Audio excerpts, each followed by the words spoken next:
Shalom jemaat kasih oleh Tuhan, bersyukur kita boleh memasuki minggu yang terakhir pada tahun ini. Panggilan ibadah diambil dari Mazmur pasal ke-90 ayat yang ke-10 dan ayatnya yang ke-12. Masa hidup kami 70 tahun dan jikalau kami kuat 80 tahun. Dan kebanggaannya adalah kesukaran dan penderitaan sebab berlalunya buru-buru dan kami melayang lenyap. Ajarlah kami menghitung hari-hari kami sedemikian hingga kami beroleh hati yang bijaksana. Saudara, saya percaya setiap kita yang akan segera melalui tahun 2020 kita bisa mengamini apa yang pemazmur katakan bahwa tahun ini merupakan tahun yang sukar. Tapi pertanyaannya, apakah kita sekedar meminta kelepasan? Ataukah seperti Mazmur ini kita meminta Tuhan mengajar kita dan meminta Tuhan memberikan kepada kita hati yang bijaksana. Mari di dalam kebaktian yang terakhir pada tahun ini kita boleh bersama-sama menghadap kepada Tuhan. Kita meminta Tuhan boleh berbicara kepada setiap kita. Tuhan boleh memberikan bijaksana kepada setiap kita. Mari mempersiapkan hati kita masuk di dalam saat teduh.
Ibadah kita pada hari ini akan kita mulai di dalam nama Allah Tritunggal. Kiranya Allah Bapa, Allah Anak, Allah Roh Kudus memberkati seluruh ibadah kita. Mulai awal, pertengahan, hingga pada akhirnya. Hormat bagi Allah.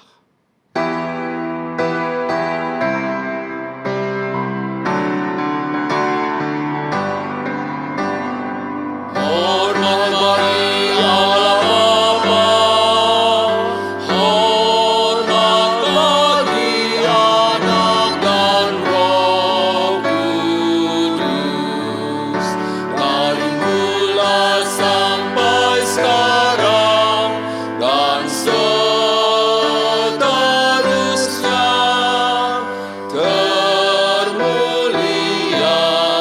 Amin.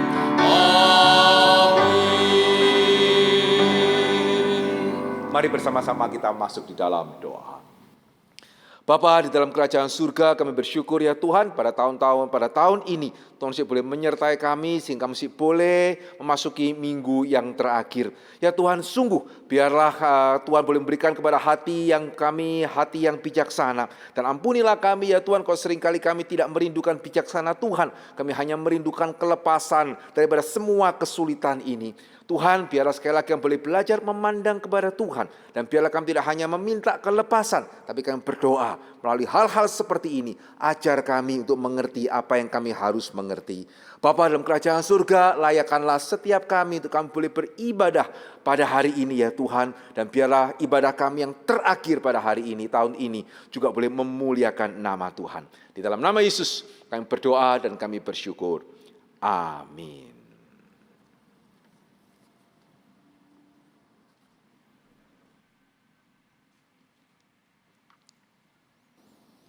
Jemaat yang terkasih, pada pagi hari ini kita mau mengucapkan syukur kepada Tuhan.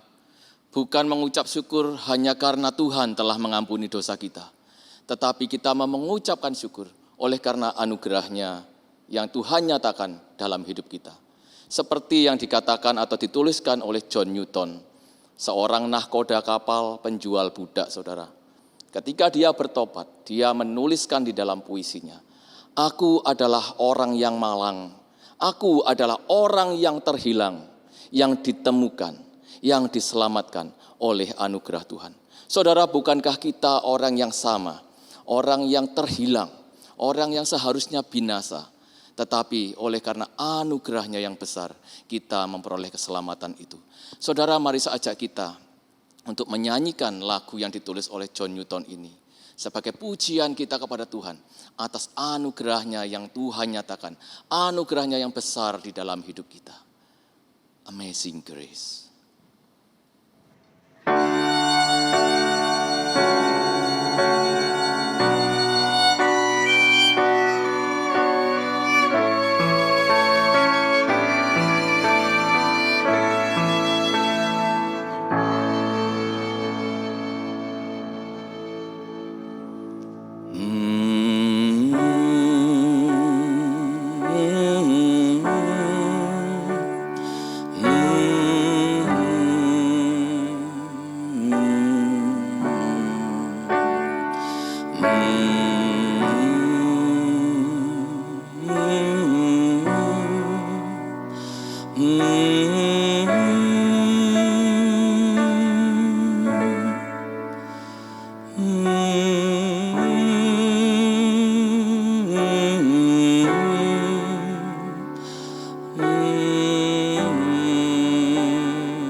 Katakan bersama, Amazing Grace.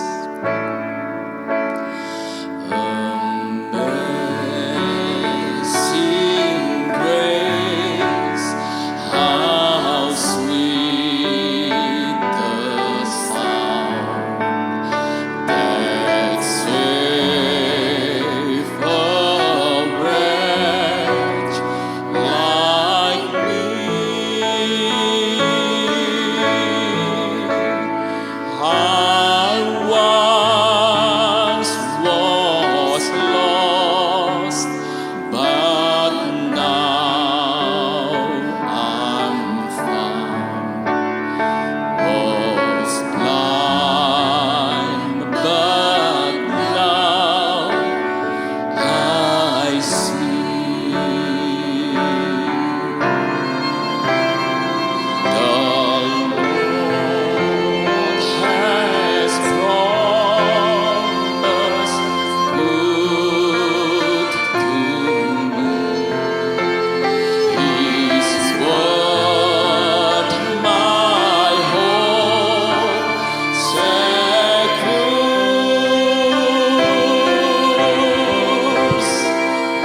He will my shield and portion be, as long as life endures. When we've been there 10,000 years, bright shining as the sun,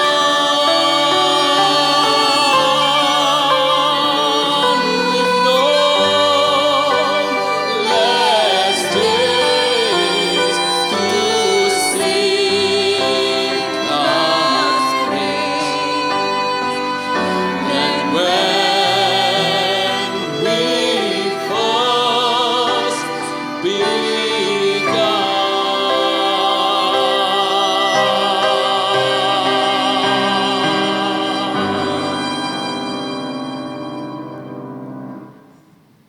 Anugerah yang begitu indah yang Tuhan nyatakan bagi setiap kita. Saudara, di dalam Roma 11 ayat yang 36 dikatakan sebagai berikut. Sebab segala sesuatu adalah dari Dia, dan oleh Dia, dan kepada Dia. Bagi Dialah kemuliaan sampai selama-lamanya. Saudara, oleh karena penebusan yang dilakukan oleh Kristus, menjadikan kita, memungkinkan kita dapat memuji Tuhan dan berkata di dalam hati kita, terpujilah Tuhan. Hosana, terpujilah Tuhan. Saudara, marilah kita dengan penuh sukacita. Kita mau memuji Tuhan sekali lagi. Kita berkata, Yesus Tuhan, Engkau adalah Allah kami.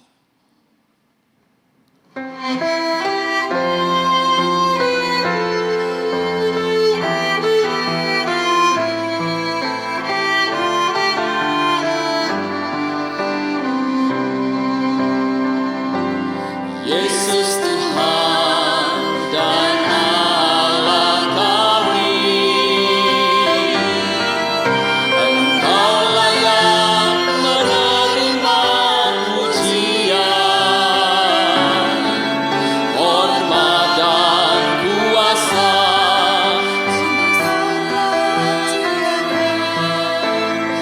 segalanya. Oleh karena kehendak-Mu, semuanya itu telah ada dan diciptakan untuk kemuliaan-Mu. Terpujilah Tuhan. Hosana, terpujilah Tuhan, terpujilah Tuhan Yesus. Hosana, terpujilah Tuhan, terpujilah Tuhan Yesus. Yesus Tuhan dan Allah kami. Yesus Tuhan dan Allah kami, Engkau layak menerima pujian, hormat dan kuasa, sebab Kau telah ciptakan segalanya.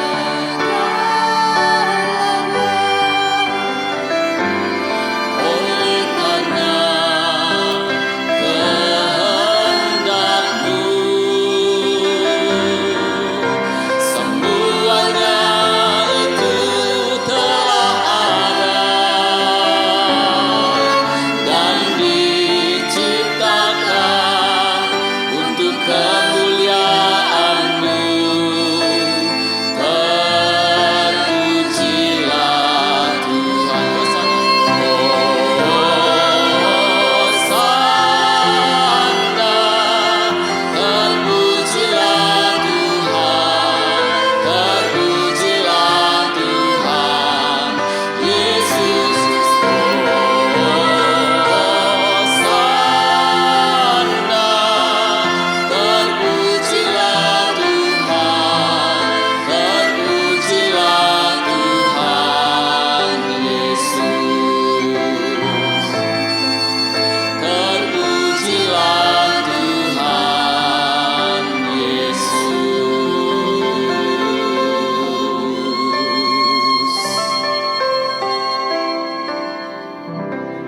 Jemaat yang terkasih, hari ini kita beribadah di minggu terakhir di tahun ini. Dan minggu depan kita telah memasuki tahun 2021. Jemaat yang kasih Tuhan, marilah kita mau membawa hidup kita ke dalam pimpinan Tuhan. Karena kita tahu dan kita percaya bahwa Tuhan senantiasa menuntun kita. Dan kita tahu bahwa Tuhan tahu yang terbaik bagi setiap kita. Dia akan memberikan kita pertolongan, Dia akan memberikan kita hikmat-Nya, karena Dia adalah sumber segala hikmat itu.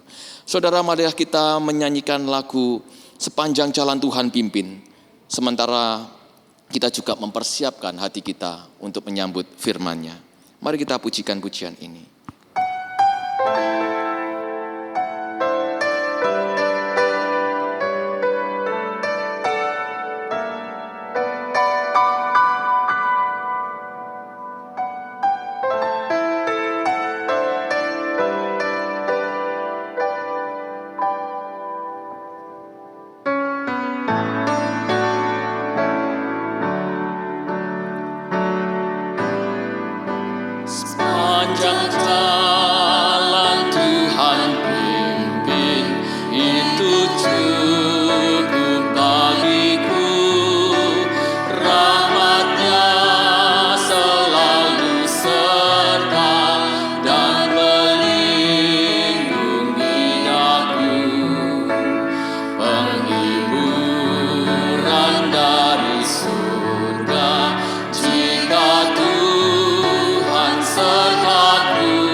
Bapa dalam surga, kami siap ya Tuhan untuk membaca dan merenungkan firman-Mu. Biarlah Engkau Allah Roh Kudus melayakkan hamba-Mu yang Engkau utus untuk menyampaikan kebenaran-Mu. Biarlah Engkau urapi dia, sehingga apa yang disampaikannya adalah kebenaran Tuhan saja. Hamba-Mu juga berdoa Tuhan untuk setiap jemaat-Mu yang sedang beribadah dan juga siap untuk mendengarkan, merenungkan firman-Mu. Biarlah Allah Roh Kudus juga yang mengurapi mereka, sehingga diberikan konsentrasi yang penuh, sehingga firman-Mu boleh ditaburkan di setiap hati yang bertanah subur. Terima kasih Bapa, berbicaralah, kami siap mendengar. Di dalam nama Tuhan Yesus kami berdoa dan mengucap syukur. Amin.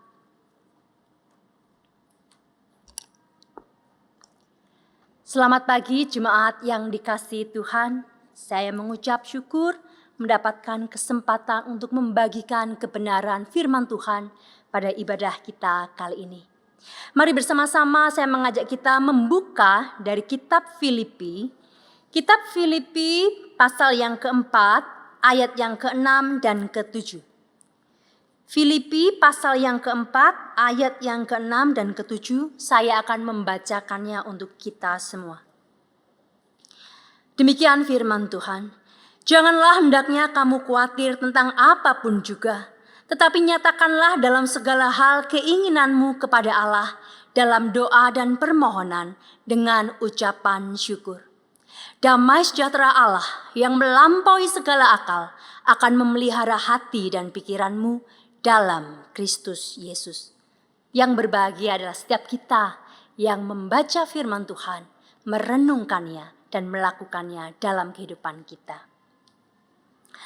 Bapak Ibu Saudara sekalian, di depan sebuah kantor tampak kerumunan orang-orang yang sedang menunggu dengan cemas dan gelisah.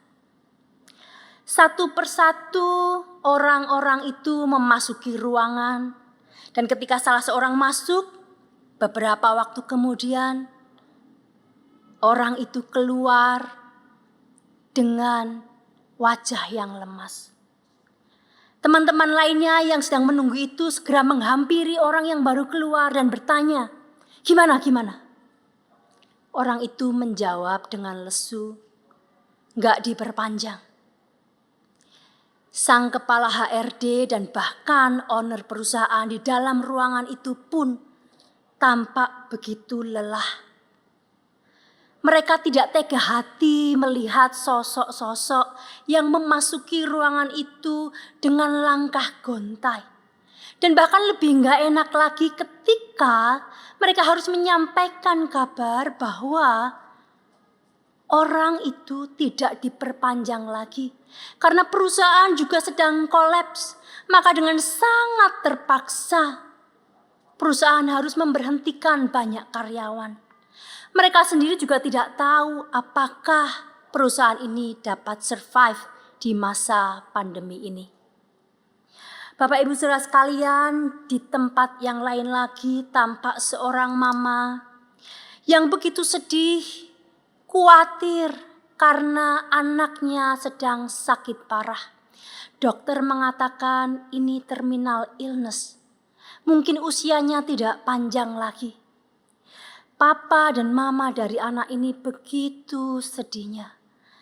Mereka bertanya-tanya sampai kapan anak ini bisa bertahan. Mungkinkah ada mukjizat dari Tuhan? Oh Bapak Ibu Saudara sekalian, ada lagi pergumulan yang lain. Seorang pemuda yang sudah cukup umur, sudah menginjak kepala 4, tetapi belum juga kunjung menemukan sang pujaan hati. Di dalam hati sudah mulai cemas, akankah dia menemukan tulang rusuknya? Sementara sang mama sudah sering kali menanyakan, kapan kamu punya pacar? Kapan mama punya mantu? Apalagi punya momongan kayak teman-teman mama. Mama sudah pengen sekali. Jemaat yang dikasihi Tuhan, itu adalah gambaran-gambaran yang mungkin tidak asing buat kita.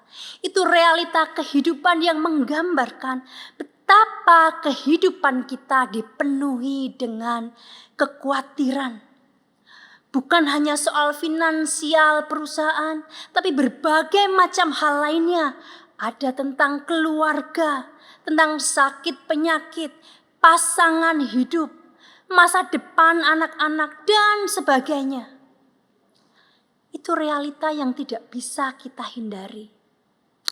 Oleh karena itu Bapak Ibu saudara sekalian, apa yang Paulus sampaikan kepada jemaat di Filipi yang baru saja kita baca masih sangat relevan dengan kita. Tampaknya hal tentang kekhawatiran ini tidak hanya masalah bagi orang-orang modern seperti kita. Jemaat Filipi pun juga mengalaminya. Nah, pertanyaannya Bapak Ibu, bagaimana mungkin seseorang bisa tidak khawatir tentang apapun juga seperti yang dinyatakan dalam surat Paulus ini? Di tengah hiruk pikuk dunia yang sedang dilanda pandemi ini, gimana nggak khawatir? Dalam keadaan yang normal saja, kekhawatiran itu seringkali membelenggu. Apalagi dalam keadaan new normal, bahkan mungkin abnormal seperti ini. Bapak Ibu, mari kita coba temukan jawabannya di dalam teks Alkitab yang kita baca. Mari kita lihat konteks di mana surat ini ditulis. Bapak Ibu saudara sekalian, jemaat di Filipi adalah jemaat pertama yang didirikan Paulus di Eropa. Filipi terletak di Makedonia, sebuah provinsi di kerajaan Roma pada waktu itu. Komunitas ini Bapak Ibu tidak hidup dalam keadaan yang ideal. Mereka harus berjuang menghadapi lingkungan sekitar yang memusuhi akan apa yang diyakini oleh jemaat Filipi. Bahkan di dalam jemaat itu sendiri pun ada beberapa pengajaran yang tidak bersesuaian dengan yang Paulus ajarkan. Belum lagi juga ada perselisihan antar jemaat, antar pengurus mungkin. Kita bisa lihat di dalam pasal yang keempat ayat yang kedua, ketika Paulus menasehati Euodia dan Sintike untuk bersatu hati dalam pelayanan.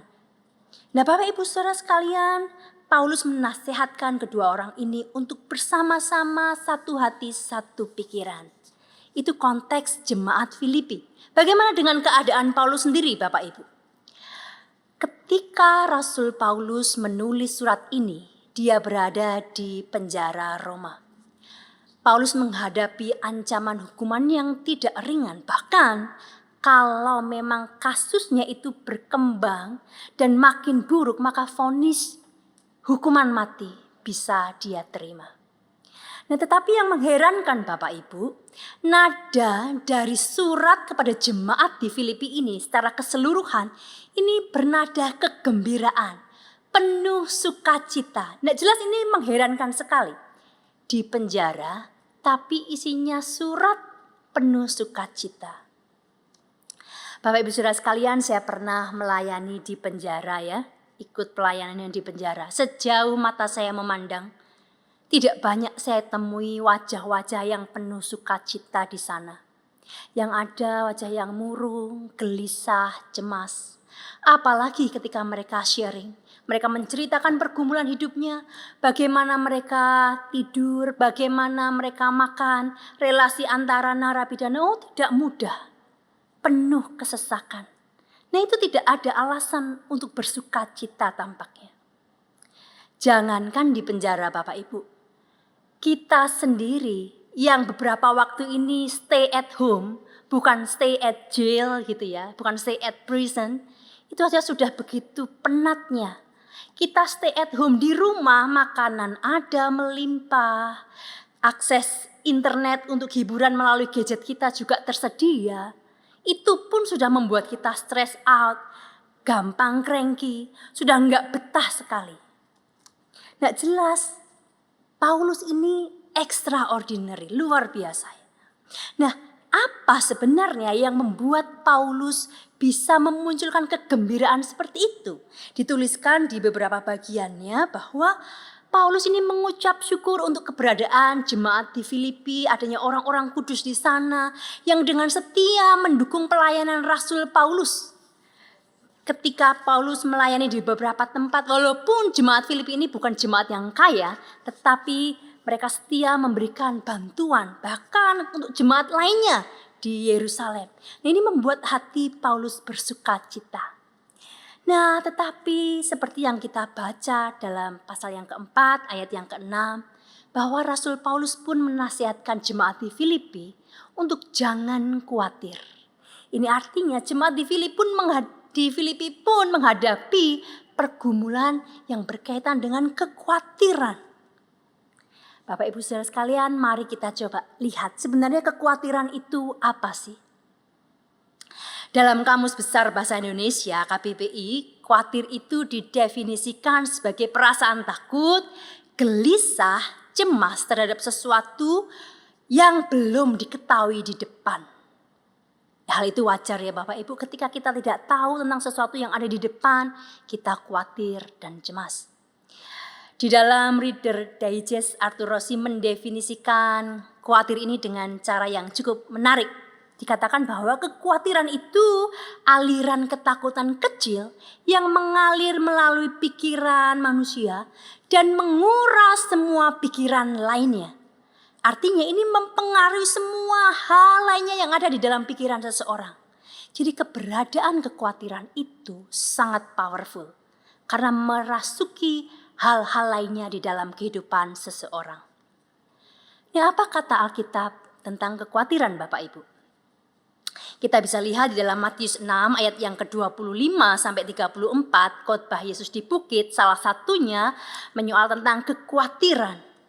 Di sana kalau kita boleh baca dan pelajari, ada paling tidak 2 akar kekhawatiran yang saya temukan. Salah satunya adalah khawatir itu berakar dari rasa kurang percaya. Itu sebabnya di perikop ini dalam ayat yang ke-30, Tuhan Yesus menyebut orang-orang yang khawatir akan apa yang akan dimakan, akan apa yang akan diminum, akan apa yang akan dipakai, menyebut mereka dengan hai kamu orang yang kurang percaya. Nah, akar yang lainnya adalah adanya fokus yang keliru. Dalam ayat yang ke-32 dikatakan bahwa semuanya ini merujuk kepada hal-hal materi yang seringkali menggelisahkan, entah itu makanan, minuman, pakaian. Semuanya itu dicari bangsa-bangsa yang tidak mengenal Allah. Bangsa-bangsa ini mencari, artinya itulah yang dicari, itu yang menjadi fokusnya.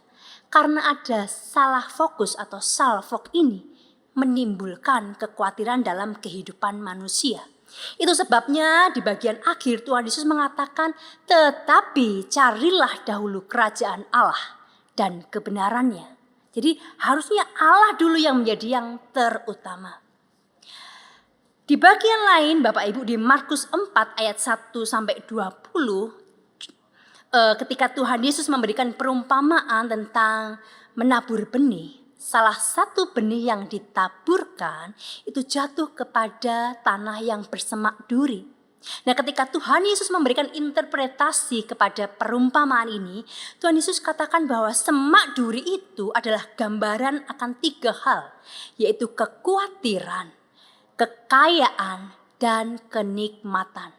Jadi jelas bahwa kekhawatiran ini adalah musuh, salah satu musuh yang kecil yang bisa menghimpit bahkan keberadaan firman di dalam hati seseorang, hingga orang itu tidak bertumbuh, tidak berbuah. Kalaupun berbuah, buahnya tidak matang, asam. Nah Bapak Ibu Saudara sekalian, ketika kita tahu betapa fatalnya kekhawatiran itu, kita harus berupaya bagaimana mengatasinya. Dari firman Tuhan yang kita baca tadi, Paulus menasihatkan, jangan kamu khawatir tentang apapun juga. Ada kata yang mengkontraskan, yaitu kata tetapi. Nah, ketika kita jangan ini, ada rujukan lainnya yang seharusnya dilakukan. Apa itu? Nyatakanlah dalam segala hal keinginanmu kepada Allah dalam doa dan permohonan dengan ucapan syukur. Saudara, di sini kita diajak untuk menyatakan segala keinginan kita di dalam doa dan permohonan kepada Tuhan. Apa artinya ini? Kita diajak untuk mengandalkan Tuhan di dalam segala kehidupan kita. Segalanya, setiap hal. Bapak Ibu Saudara sekalian, tapi sayangnya tampaknya kita tidak selalu mengandalkan Tuhan dalam setiap aspek kehidupan kita. Kalau hal itu bisa kita handle, hal itu kita bisa atasi sendiri, hal itu kita bisa putuskan sendiri, mungkin terkadang kita melakukannya sendiri tanpa membawanya kepada Tuhan. Namun, ketika kita menemui jalan buntu, ketika kesukaran menghadang, ketika tidak ada lagi jalan keluar dari permasalahan yang dihadapi, barulah kita berseru-seru kepada Tuhan. Tapi kali ini berserunya dengan panik, dengan kekhawatiran itu.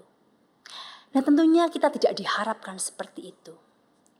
Ada sebuah cerita Bapak Ibu Saudara sekalian, seorang oma yang sedang berpergian, mau pergi mengunjungi keluarganya.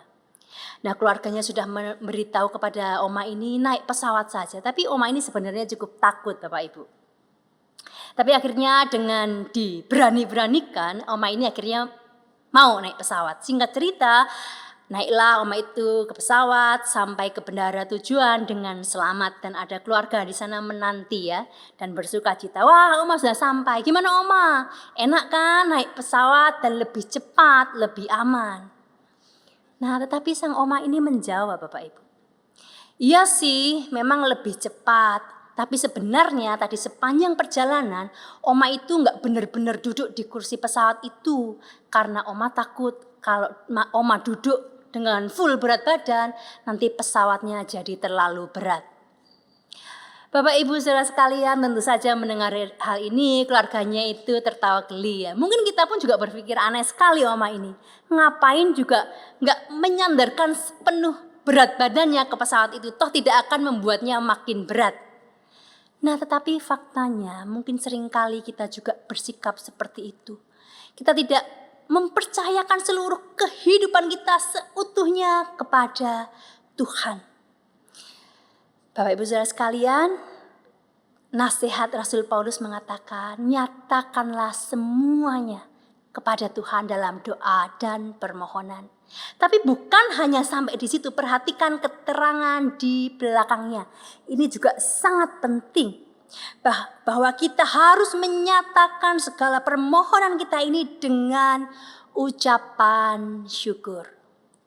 Bapak Ibu Saudara sekalian, mengucap syukur atau berterima kasih, saya rasa bukan hal yang natural, yang otomatis kita lakukan. Itulah sebabnya kita sebagai orang tua seringkali mengajarkan anak-anak kita yang masih kecil, sedari kecil kita sudah ajarkan kalau ada orang yang memberikan sesuatu, ketika mereka menerima sesuatu, say thank you, bilang terima kasih. Kita ajarkan itu kepada anak kita berulang-ulang. Nah, jelas bahwa berterima kasih itu bukan hal yang natural. Bapak Ibu Saudara sekalian, ketika saya kuliah di saat ada salah seorang dosen yang saya ingat betul mengajarkan satu hal yang menarik. Saya diajarkan untuk mempunyai kebiasaan atau pola hidup yang penuh syukur, hidup yang mengucap syukur. Gimana caranya? Jadi saya menyediakan satu buku kecil, mungkin buku saku. Di dalam keseharian itu tiap hari saya harus mencatat apa saja yang bisa saya syukuri sepanjang hari itu. Hal-hal kecil, apapun itu. Not bad, saya tuliskan. Hal-hal kecil sih, saya bersyukur saya bisa tidur nyenyak. Saya bersyukur saya bisa main monopoli dengan anak saya. Saya bersyukur saya bisa kumpul-kumpul dengan teman-teman. Saya bersyukur saya bisa saat teduh dan banyak lainnya. Sampai ratusan ternyata. Dan itu membuat hidup emang lebih enjoy. Lebih menyenangkan dan lebih grateful tentunya. Bapak Ibu Saudara sekalian, bersyukur itu menjadi satu pola hidup jika memang itu kita sengajakan, kita atur diri kita untuk itu. Nah, tetapi sayangnya kita seringkali just take it for granted untuk segala sesuatu yang baik di dalam hidup ini. Sebenarnya satu fakta yang harus kita sadari, di dalam dunia yang berdosa seperti ini, kalau ada hal yang baik, itu patut kita syukuri. Bapak Ibu, mengucap syukur untuk hal-hal yang baik aja kita seringkali lupa, apalagi bersyukur dalam keadaan yang sulit. Ketika kita memohonkan sesuatu seperti yang dinasihatkan Rasul Paulus, kita memohonkan sesuatu biasanya itu ketika kita dalam keadaan yang sulit, keadaan yang susah. Lalu gimana bisa permohonan itu disertai dengan ucapan syukur? Paling tidak ada 3 hal yang bisa saya bagikan di sini Bapak Ibu. Bagaimana kita bisa bersyukur ketika keadaan sulit? Tentunya kita tidak bersyukur atas kesulitan itu secara langsung, tidak. Tetapi kita bisa tetap bersyukur dengan 3 cara. Yang pertama, yaitu mengingat. Kita mengingat-ingat perbuatan Tuhan di masa lalu dalam hidup kita. Kita mengingat apa yang Tuhan sudah pernah perbuat di dalam hidup kita di masa lalu. Seperti pemazmur sendiri juga lakukan.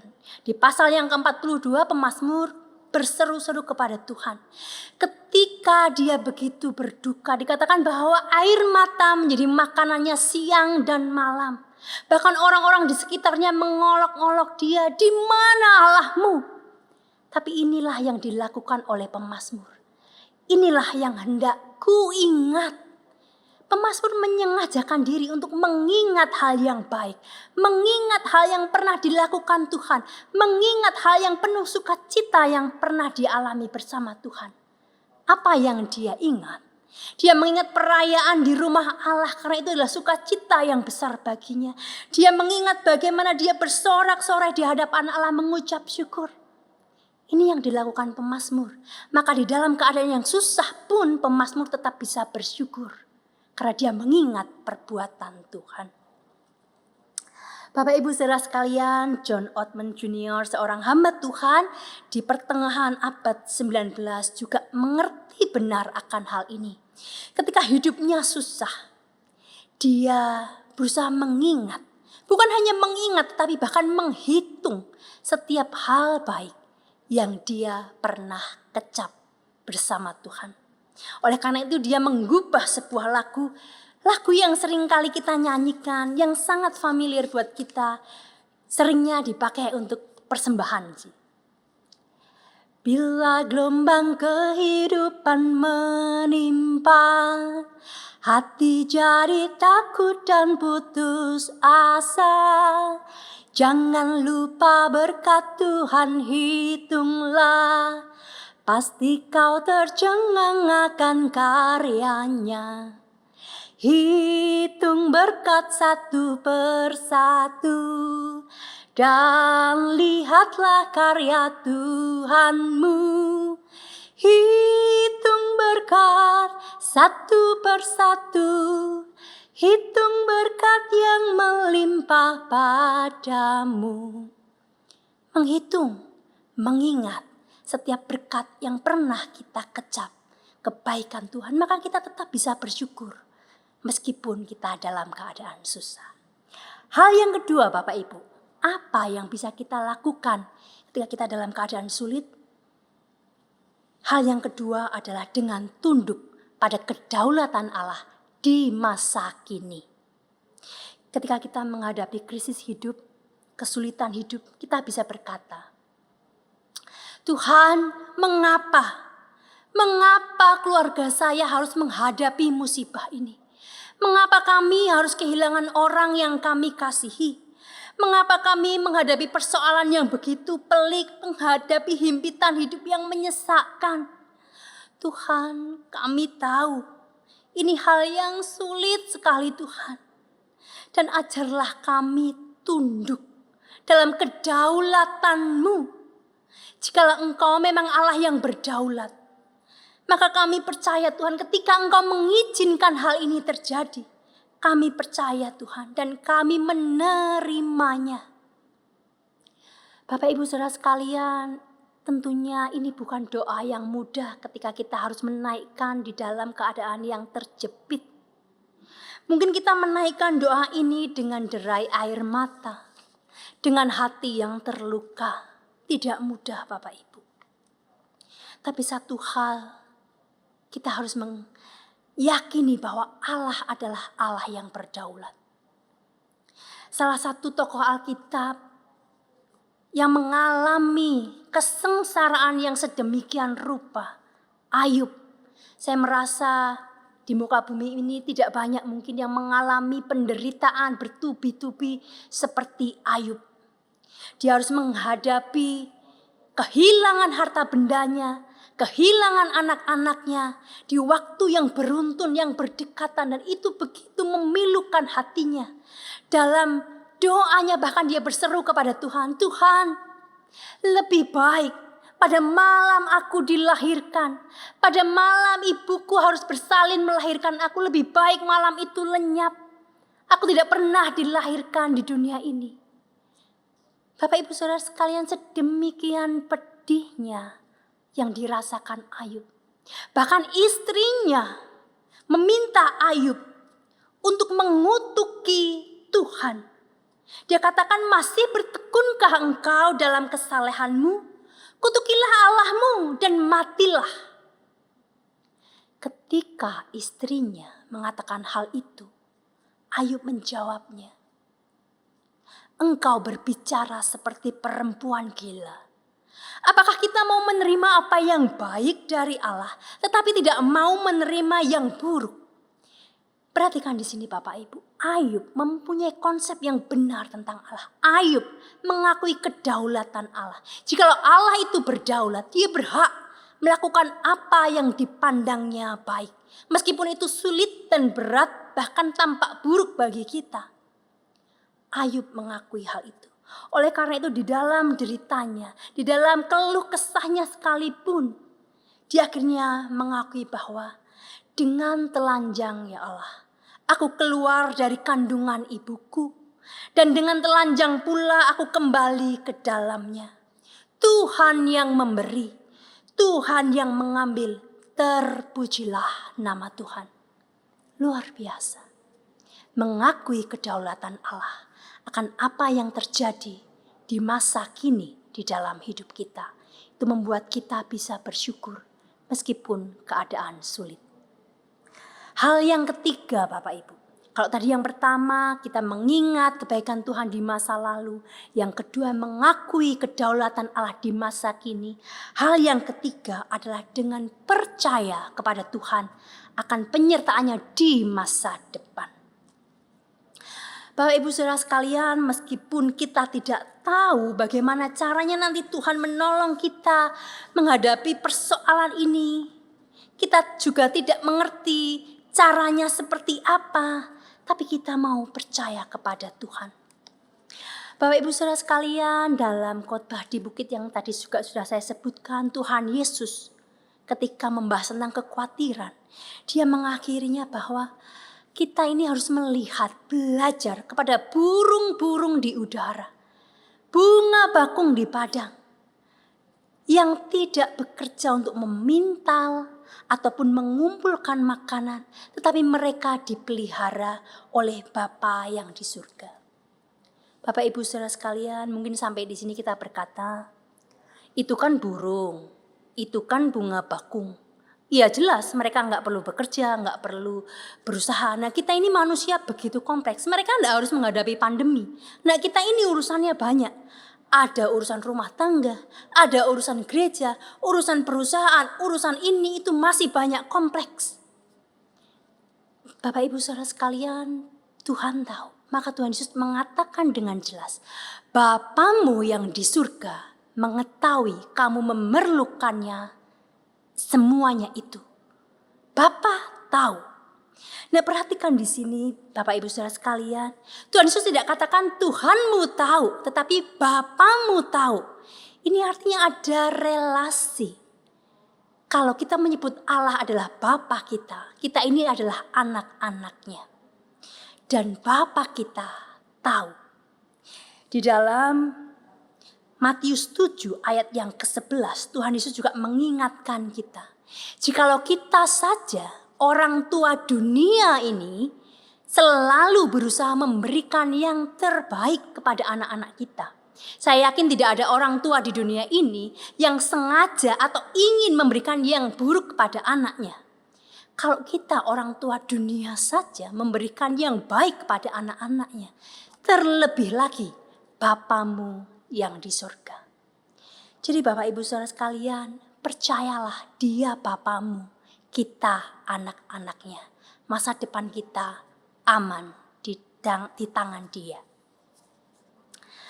Bapak Ibu Saudara sekalian, jikalau kita sudah bisa menyatakan segala keinginan kita mengandalkan Tuhan di dalam hidup kita menyatakannya dengan ucapan syukur dalam segala suasana, dalam segala situasi. Firman Tuhan katakan di ayat yang ke-7, maka damai sejahtera Allah akan menguasai hati dan pikiranmu. Bapak Ibu Saudara sekalian, hal senada pun juga dinyatakan oleh Tuhan Yesus sendiri untuk murid-muridnya, untuk kita semua. Dikatakan bahwa di Yohanes 14 ayat yang ke-27, damai sejahtera ku tinggalkan bagimu, damai sejahtera ku berikan kepadamu. Dan apa yang ku berikan tidak seperti yang diberikan dunia kepadamu. Janganlah gelisah dan gentar hatimu. Saudara, damai yang diberikan Tuhan berbeda dengan damai yang diberikan oleh dunia. Damai yang diberikan dunia, Bapak Ibu, seringkali sumbernya adalah hal-hal materi dan bukan Tuhan. Itu damai yang diberikan dunia. Sumbernya apa? Mungkin harta kita, mungkin anak-anak kita, karir kita, prestasi kita, banyak hal. Itu yang menjadi sumber damai kita. Begitu fana sumbernya. Kalau itu semua diambil, semuanya itu hilang. Apa yang menjadi sumber damai kita itu hilang. Maka morat-marit kehidupan kita, kocar-kacir, gak karuan. Seperti perumpamaan seorang kaya dalam Lukas. Ketika dia berkata kepada lumbungnya yang penuh dengan hasil panen, dia katakan, jiwaku ada padamu. Tertimbun bertahun-tahun lamanya. Beristirahatlah, makanlah, minumlah, dan bersenang-senanglah. Seperti itulah damai yang dari dunia. Sumbernya begitu fana. Apa sih? Harta. Tapi firman Tuhan katakan, jikalau itu diambil daripadamu, apa yang akan terjadi? Untuk siapakah itu? Bahkan Tuhan katakan dengan keras, hai engkau orang bodoh. Pada malam ini juga, jiwamu akan diambil daripadamu. Dan apa yang kau sediakan? Untuk siapa itu? Saudara-saudara, itulah damai yang dari dunia. Berbeda dengan damai yang dari Tuhan. Dikatakan ayat 7 itu damai sejahtera Allah. Artinya Allah lah yang menjadi sumber damai sejahtera itu. Damai itu melampaui segala akal, melampaui segala keadaan. Dunia boleh bergoncang. Keadaan perekonomian boleh jatuh bangun. Mungkin keluarga kita boleh ditempa berbagai masalah. Tapi ketika sumber damai kita adalah Tuhan, hati kita akan tetap damai meskipun keadaan sulit. Karena Allah adalah benteng yang teguh. Kita bisa bersandar kepadanya. Bapak Ibu Saudara sekalian, ketika merenungkan bagian ini saya membayangkan damai itu seperti apa sih ya. Saya teringat mungkin seperti ini gambarannya. Seorang anak yang naik jet coaster. Jet coaster itu permainan yang naik turun dengan rel yang dengan tikungan-tikungan yang begitu tajam ya. Biasanya orang kalau naik ini jerit-jerit gitu ya. Jerit-jerit gak karuan. Nah, tetapi damai itu mungkin ketika seorang anak naik ini, dia bisa menikmati setiap hembusan, menikmati setiap lekukan yang mendebarkan memang, yang membuat jantung itu empot-empotan, tetapi dia tenang. Saya membayangkan seperti itu. Ketika dunia di masa pandemi ini khususnya begitu bergoncang, banyak hal berubah, banyak hal di luar kendali manusia lagi.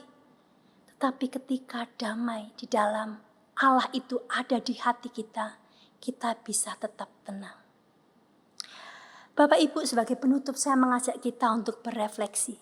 Sebenarnya apa sih yang bisa terjadi? Hal apa yang terburuk yang bisa terjadi dalam hidup kita? Kemiskinankah? Sakit penyakitkah? Kegagalankah? Kehinaan? Nama burukkah? Citra diri yang hancurkah? Atau bahkan kematiankah? Apakah itu yang terburuk yang bisa terjadi dalam hidup kita? Saya katakan bukan. Bukan itu yang terburuk. Yang terburuk adalah hukuman kekal. Hukuman yang tidak bisa kita atasi, apapun yang kita lakukan tidak akan pernah bisa mengatasinya. Kematian kekal. Bapak Ibu Saudara sekalian, jikalau hal yang terburuk sekalipun sudah ditanggung oleh Allah, Allah sudah mengutus anaknya di dalam dunia ini masuk menjadi seorang anak dan disalib untuk menggantikan Bapak, Ibu, Saudara dan juga saya. Apalagi yang terburuk yang patut kita cemaskan, yang patut kita khawatirkan. Jikalau yang terburuk saja sudah Dia tanggung untukmu dan untukku, apa yang perlu kita cemaskan? Jadi Bapak Ibu Saudara sekalian, jangan lagi khawatir.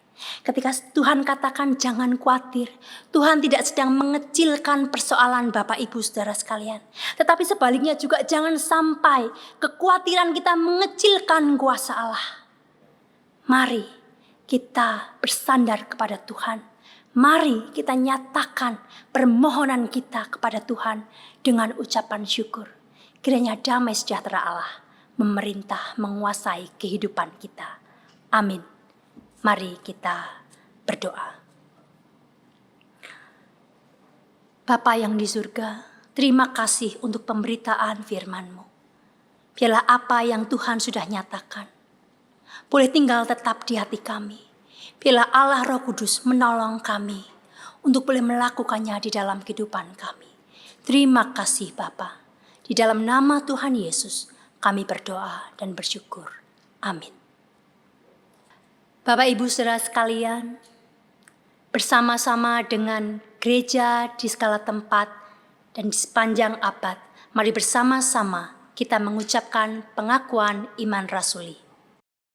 Aku percaya kepada Allah, Bapa yang Maha Kuasa, Khalik langit dan bumi, dan kepada Yesus Kristus anaknya yang tunggal Tuhan kita, yang dikandung dari Roh Kudus, lahir dari anak darah Maria, yang menderita sengsara di bawah pemerintahan Pontius Pilatus, disalibkan, mati dan dikuburkan, turun ke dalam kerajaan maut.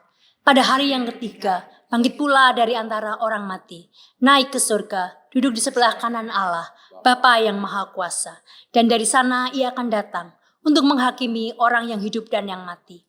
Aku percaya kepada Roh Kudus, gereja yang kudus dan am, persekutuan orang kudus, pengampunan dosa, kebangkitan tubuh, dan hidup yang kekal. Amin.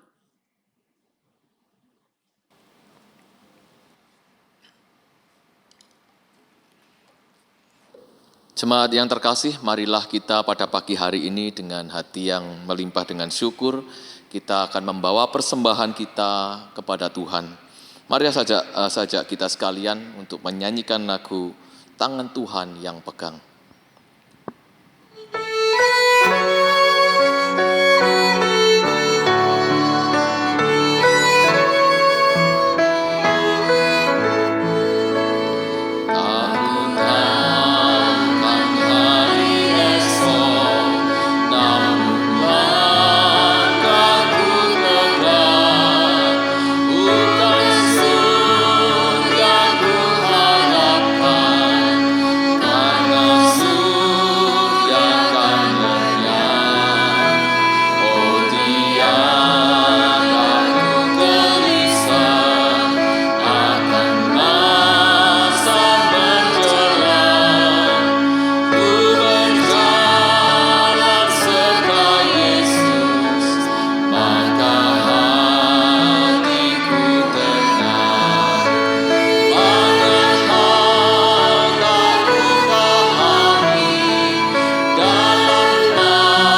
Mari kita berdoa.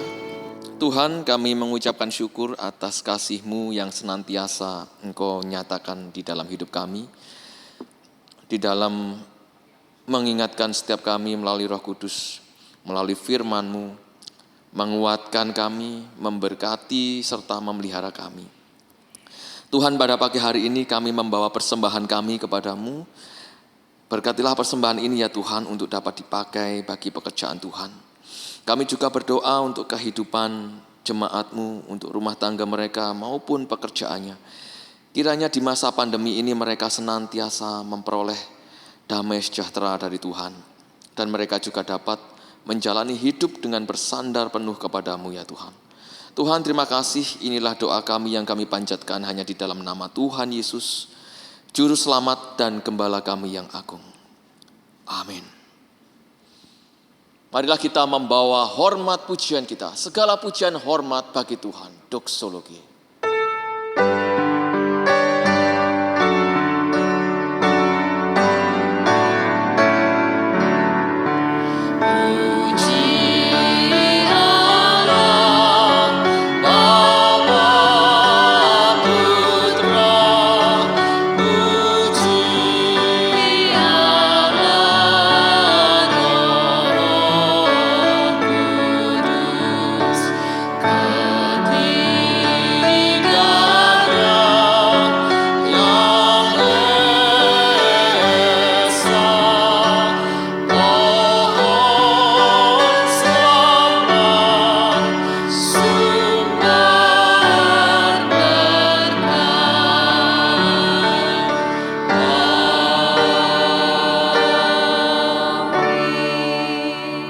Mari jemaat kita akan menerima berkat Tuhan dari tempat kita masing-masing.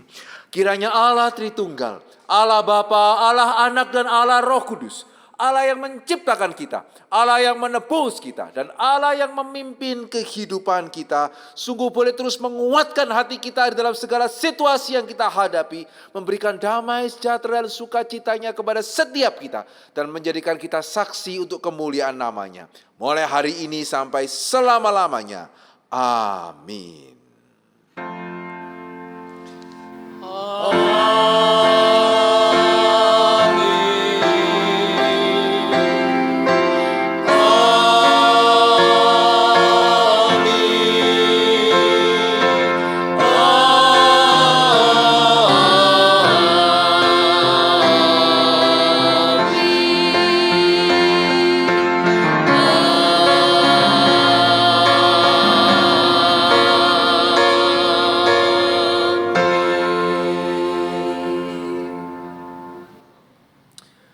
Puji Tuhan, saudara, kita bersyukur kita boleh menyelesaikan hingga pada ibadah terakhir pada tahun 2020, dan kalau saudara memperhatikan, ya kita sudah kembali ke aula lantai 2 dengan sedikit perubahan begitu ya. Saudara, karena kita akan bersiap-siap untuk pada tahun 2021, kita akan memasuki kebaktian onsite. Kapan tepatnya? Ya saudara, harap boleh menunggu kabar lebih lanjut. Kami sedang mempersiapkan segala sesuatunya sehingga pada waktu kita kembali onsite kita bisa kembali tetap di dalam keamanan yang dijaga. Doakan untuk semua persiapan yang sedang dilakukan. Dan nanti di awal tahun baru kita akan ada ibadah tahun baru tetap online begitu ya. Tapi saya mengundang setiap jemaat, bolehkah kita mengawali tahun baru dengan kita beribadah bersama-sama pada tanggal 1 pagi. Ya, kiranya Tuhan boleh memberkati setiap kita. Selamat pagi Bapak Ibu sekalian, saudara yang dikasihi dalam Tuhan. Ada 2 pengumuman penting pada hari ini. Yang pertama, kebaktian pada tanggal 1 Januari, yaitu kebaktian tahun baru. Kita akan adakan jam 9 pagi, segenap hamba Tuhan dan pengurus mengucapkan selamat tahun baru. Lalu yang kedua, kebaktian pada tanggal 3 Januari 2021, kita akan ada perjamuan kudus. Jadi diharapkan Bapak Ibu sekalian mempersiapkan hati untuk menerima perjamuan kudus. Demikian untuk pengumuman pada hari ini. Terima kasih untuk perhatiannya. Ingat, stay home, stay safe. God bless you.